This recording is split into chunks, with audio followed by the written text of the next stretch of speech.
చిలకలూరిపేటలో నేటి ప్రజాగళం సభకు సర్వం సిద్ధమైంది. బొప్పూడిలో టీడీపీ, బీజేపీ, జనసేన కూటమి నేతృత్వంలో జరుగుతున్న తొలి ఉమ్మడి సభ కావడంతో కని విని ఎరుగని రీతిలో ఏర్పాట్లు చేశారు. ప్రధాని మోదీ హాజరవుతున్న ఈ సభకు బొప్పూడి దగ్గర 300 ఎకరాల్లో బహిరంగ సభ నిర్వహించబోతున్నారు.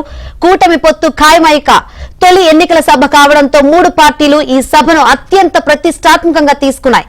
10 ఏళ్ల తర్వాత మోదీ, చంద్రబాబు, పవన్ మళ్లీ ఒకే వేదికపైకి రానున్నారు.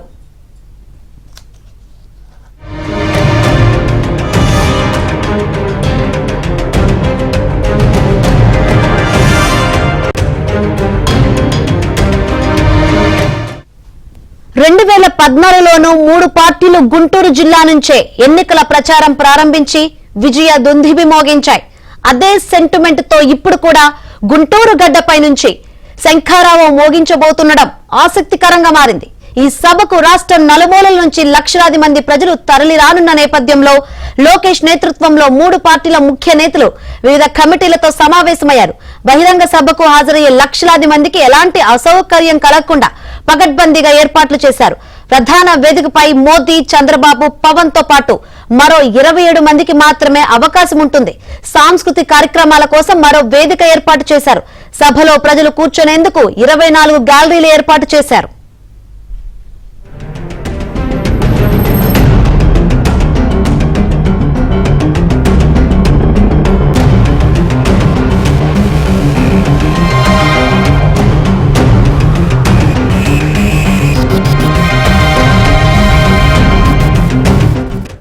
ఇక ప్రధాని మోదీ సాయంత్రం 4:10 విజయవాడకు చేరుకోనున్నారు.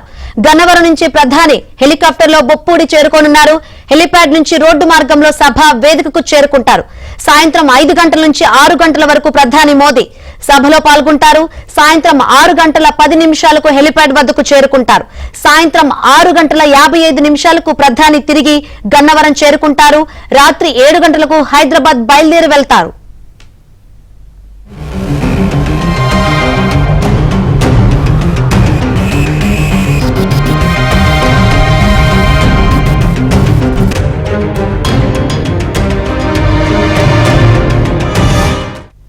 కాగా ప్రజాగళం కూటమి బహిరంగ సభకు అసాధారణ భద్రత ఏర్పాట్లు చేశారు. సభ ప్రాంగణాన్ని ఎస్పీజీ అధికారులు తమ ఆధీనంలోకి తీసుకున్నారు. బందోబస్తు కోసం 5,000 మందికి పైగా పోలీసులు మోహరించారు. నేతల రాక కోసం 6 హెలిప్యాడ్లు ఏర్పాటు చేశారు. 8 అడుగుల ఎత్తులో ప్రజాగళం సభ వేదిక ఏర్పాటు చేశారు. సభ వేదిక చుట్టూ ఇనుప గ్రిల్స్ తో బారికేడ్లు ఏర్పాటు చేశారు.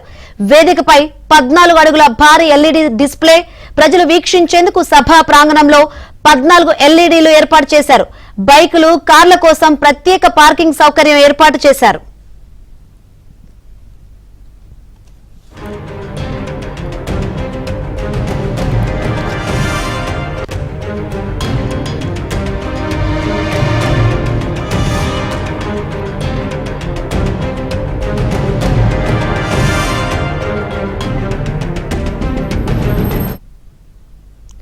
ఇక చిలకలూరుపేట సభా ప్రాంగణం నుంచి మరిన్ని వివరాలు అందించేందుకు మా ప్రతినిధి సాంబశివరావు లైవ్ ద్వారా సిద్ధంగా ఉన్నారు. సాంబశివరావు, ప్రజాగళానికి సభకు సంబంధించి ఎటువంటి ఏర్పాట్లు చేశారు? మెయిన్ గా ప్రధాని మోదీ ఏం మాట్లాడతారని అంత ఆసక్తిగా ఎదురు చూస్తున్న పరిస్థితులు అయితే కనిపిస్తున్నాయి. ఏం మాట్లాడే అవకాశం ఉంది? ఏంటి అక్కడ పరిస్థితి? సంఖ్య మొత్తానికి ఎన్డీఏ ఆధ్వర్యంలో ఆంధ్రప్రదేశ్ లో తొలి సభకు పల్నాడు జిల్లా చిలకలూరిపేట నియోజకవర్గం వేదికైంది. చిలకలూరిపేట నియోజకవర్గంలోని బొప్పుడి సమీపంలో విశాలమైన జాతీయ రహదారికి ఆనుకొని ఉన్న విశాలమైన ప్రాంగణంలో ప్రజాగళం పేరుతో ఈరోజు సాయంత్రం 4 గంటలకు బహిరంగ సభ జరగనుంది. ఈ బహిరంగ సభకు ఎన్డీఏ కూటమిలో భాగస్వాములైన బీజేపీ, తెలుగుదేశం, జనసేన పార్టీ ముఖ్య నేతలు కూడా హాజరు కానున్నారు. ఈ సభకు ప్రధాని నరేంద్ర మోడీ, చంద్రబాబు, పవన్ కళ్యాణ్ వస్తున్న నేపథ్యంలో 3 పార్టీల నేతలు వారి కార్యకర్తలతో పాటు నియోజకవర్గాల్లో ఉన్న జనాన్ని కూడా పెద్ద సంఖ్యలో తరలించేందుకు దాదాపు 15 లక్షల మందిని టార్గెట్ గా పెట్టుకుని ఈ రోజు సభ జరపాలని కూడా పెట్టుకున్నారు. ప్రస్తుతం మనం సభా ప్రాంగణం వద్ద ఉన్నాము. సాయంత్రం 4 గంటలకు సభ నేపథ్యంలో ఇప్పటికే చాలా మంది సుదూర ప్రాంతాల నుంచి ప్రజలు చాలా మంది వచ్చి ఇప్పటికే 9:30 10 గంటల సమయానికి వచ్చి గ్యాలరీలో తమ సీట్లలో కూర్చున్నారు. సాయంత్రానికి రాగలుగుతామో లేదో అనే ఒక ఆతృత. ఈరోజు 10 ఏళ్ల తర్వాత ప్రధానమంత్రి నరేంద్ర మోడీ ఆంధ్రప్రదేశ్కి వచ్చి ఎన్డీఏ కూటమిలో భాగంగా అసలు ఆంధ్రప్రదేశ్కు ఏం చెప్పబోతున్నారు, ఏమి హామీలు ఇవ్వబోతున్నారు అనేది కూడా ప్రజలైతే ఆసక్తి కలుగుతున్నారు. ఇక్కడ సుదూర ప్రాంతాల నుంచి వచ్చిన కొంతమంది అభిమానులు కానీ ప్రజలు ఉన్నారు. సార్ చెప్పండి, మీరు ఎక్కడి నుంచి వచ్చారు, ఏంటి ఈరోజు నరేంద్ర మోడీ ఏం చెప్తారని మీరు ఆశిస్తున్నారు? మేము పత్తిపాడు నియోజకవర్గం నుంచి వచ్చాము. సాయంత్రం అయితే రాలేకపోతామని ముందే పెందలాట రావడం జరిగింది.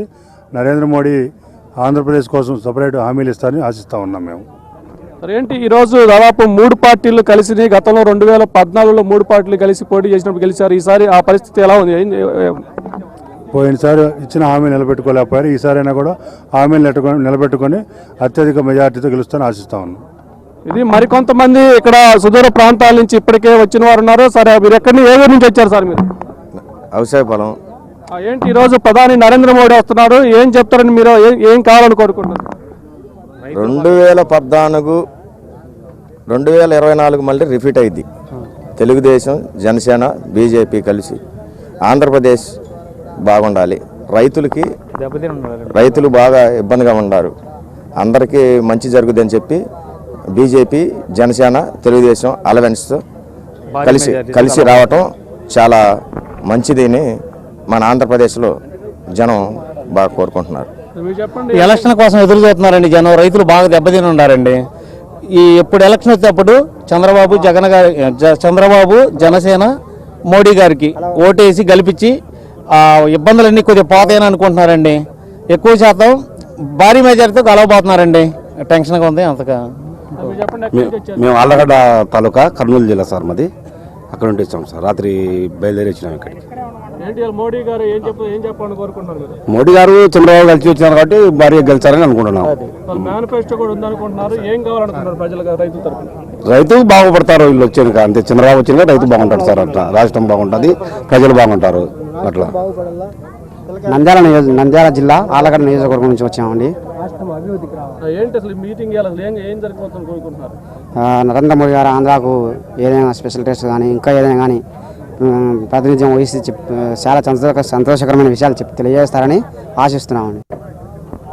ఇది మొత్తానికి సుదూర ప్రాంతాలకు చెందిన వారు సాయంత్రం మీటింగ్ సమయానికి వస్తే లోపలికి రాగలుగుతామో లేదో అనక భయం ఆతృత నేపథ్యంలో ఉదయం 9 గంటలకే వచ్చి గ్యాలరీలో ఇక్కడ వెయిట్ చేస్తున్న పరిస్థితి. మరోవైపు పల్నాడు ప్రాంతం కాబట్టి ఎండ మార్చి నెల వచ్చిన నేపథ్యంలో ఎండ వేడిమి ఎక్కువగా ఉంది. ఎండ వేడిమి ఎక్కువగా ఉన్నా సరే ప్రజలు ఎండని సైతం లెక్క చేయకుండా ఇప్పటికే బొప్పుడులోని సభా ప్రాంగణానికి ప్రజాగాలం పేరుతో ఏర్పాటు చేసిన సభా ప్రాంగణానికి చేరుకున్నారు. ఈ సభా ప్రాంగణం దాదాపు 70 ఎకరాల్లో కూడా సభా ప్రాంగణం ఏర్పాటు చేయగా దాదాపు 250 ఎకరాలకు పైగా విశాలమైన పార్కింగ్ ప్రదేశాలు అయితే ఏర్పాటు చేశారు. జాతీయ రహదారి చెన్నై కోల్కతా జాతీయ రహదారి ఆనుకున్న నేపథ్యంలో కూడా ప్రజలకు ఉమ్మడి ప్రకాశం జిల్లా, ఉమ్మడి గుంటూరు జిల్లాతో పాటు కృష్ణా, నెల్లూరు జిల్లా నుంచి కూడా టీడీపీ, జనసేన, బీజేపీ కార్యకర్తలు ప్రజలు పెద్ద సంఖ్యలో తరలివస్తున్న నేపథ్యంలో కూడా జాతీయ రహదారికి ఆనుకునే సభా ప్రాంగణం నేపథ్యంలో కూడా ప్రజలు రాకపోకలకు ఎలాంటి ఇబ్బందులు లేకుండా కూడా సభా నిర్వాహకులు అయితే ఇక్కడ ఏర్పాట్లు చేశారు. సాయంత్రం 4 గంటలకు సభ ప్రారంభం అవుతుంది. సభ ప్రారంభం సమయంలో టీడీపీ, జనసేన, తెలుగుదేశం పార్టీ చెందిన ముఖ్య నేతలు కూడా ప్రసంగాలు ఉంటాయి. నరేంద్ర మోడీ 5 గంటలకు ఇక్కడ సభా ప్రాంగణానికి చేరుకుంటారు. నరేంద్ర మోడీ వచ్చిన తర్వాత కేవలం 3 మాత్రమే ప్రసంగం అనుమతి ఇచ్చారు. టీడీపీ అధినేత చంద్రబాబు, జనసేన అధినేత పవన్ కళ్యాణ్, బీజేపీ రాష్ట్ర అధ్యక్షులు పురంధేశ్వరి 3 ప్రసంగాలే మాత్రం ఉంటాయి. వీళ్ళ 3 ప్రసంగాల తర్వాత నరేంద్ర మోడీ ఎన్డీఏ కూటమిని ఉద్దేశించి 2024 ఎన్నికలను ఉద్దేశించి ఆంధ్రప్రదేశ్ ఎన్నికలకు ఉద్దేశించి ఆయన ప్రసంగించనున్నారు. నిన్న సార్వత్రిక ఎన్నికల షెడ్యూల్ విడుదలైన తొలిసారిగా జరగనున్న సభ నేపథ్యంలో ఇప్పటివరకు ప్రధానమంత్రి హోదాలో ప్రభుత్వ కార్యక్రమాల్లో పాల్గొన్న నరేంద్ర మోడీ ఇప్పుడు ఎన్నికల షెడ్యూల్ తర్వాత తొలి ఎన్నికల ప్రచార సభ ఇదే కావడంతో కూడా ఏం మాట్లాడతారు, ఏమి హామీలు ఇస్తారని కూడా ఒక ఆసక్తి అయితే నెలకొంది.